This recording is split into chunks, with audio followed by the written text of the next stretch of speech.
since we're traveling. We have 6 big ones, 3 small ones, plus the gym bag. Then lahat, hindi kasama yung backpack. So plus that, 11, and then my shoulder bag. 12! Pero hindi ito kasama eh. Bakit naman po? In 2 weeks. Going 2 weeks.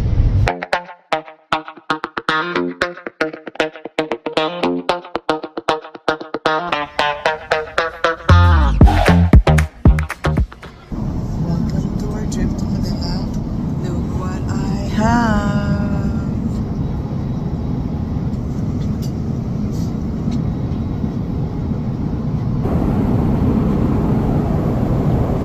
In for my snacks.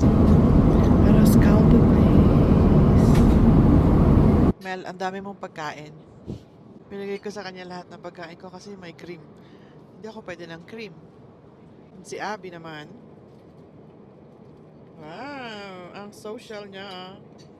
Hindi niya ako narinig kasi lahat kami naka-headphone. Are you sleeping now? Sleep all throughout the flight.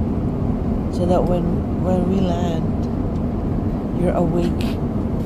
Ikaw, Mel, natutulog ka na. It's sleeping time, but I have to. Let me turn on the microphone. Natutulog na yung mga tao. Ayun na si Abby. Na si Mel. Konting kwento lang muna bago tayo matulog.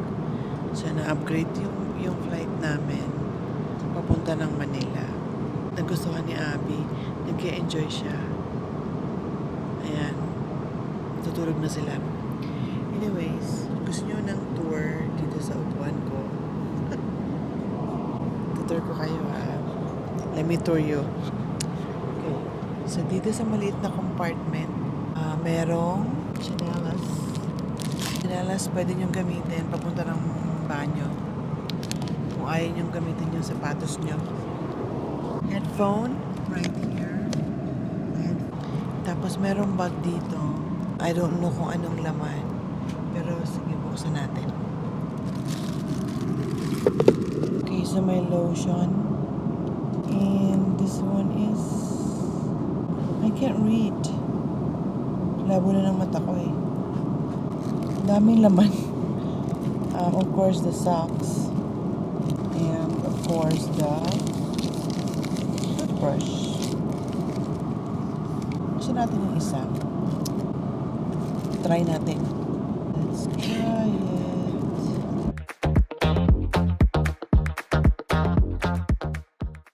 Uy, very nice. So I'm gonna put it back now because I don't need it. Yeah, the slippers, I don't need it. Because I'm wearing slippers already.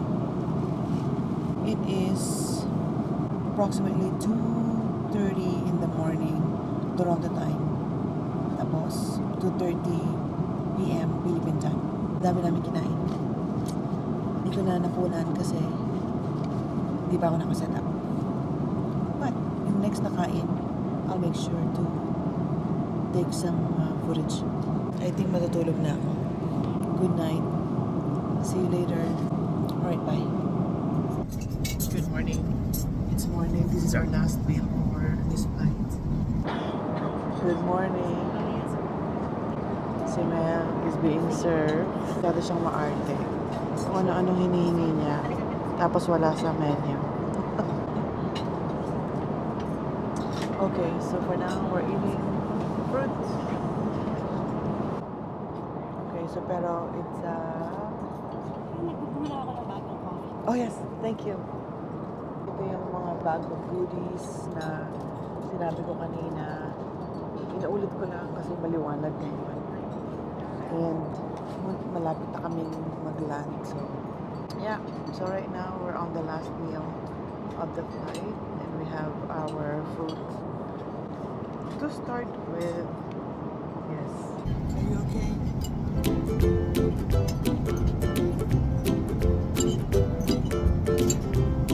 Oh.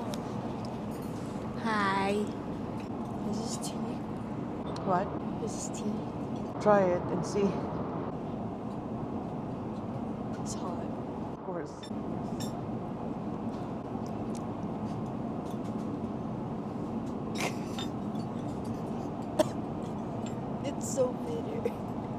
Is it tea? Right. So you know how we all just got back from Calgary, right? For like camp. We stayed for like a week.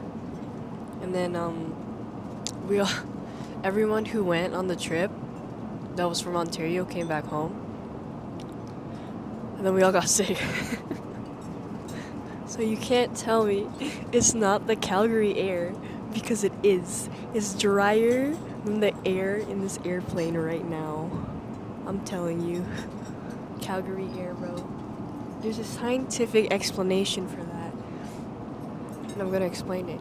It's because Calgary is on the other side of the mountains, and the mountains act as a barrier that's blocking all the moisture from the ocean to basically, you know, making the air.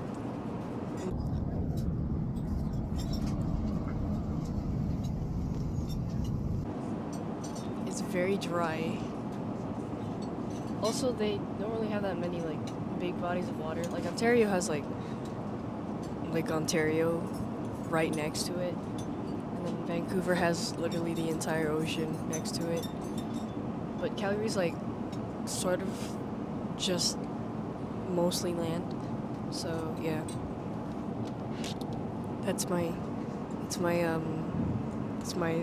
stuff. Hope you enjoyed that. So, nag-order ako ng mixed dim sum and noodles. Pero they ran out now. So, I'm just going to settle with beef sausage with sauerkraut and egg. Oh well, it's so westernized. Let's talk about the service ng Philippine Airlines. Very attentive sila. I would give them sa service probably 95. Sige 90. Para syempre may 10% pa room for improvement. Pero very attentive sila. Ang babait. Tsaka I think they're always on time. Cabin crew prepare for arrival. So in less than 1 hour, maglaland na kami sa Manila. Ladies and gentlemen, we have started our initial approach into Manila. Please ensure that your large diplomatic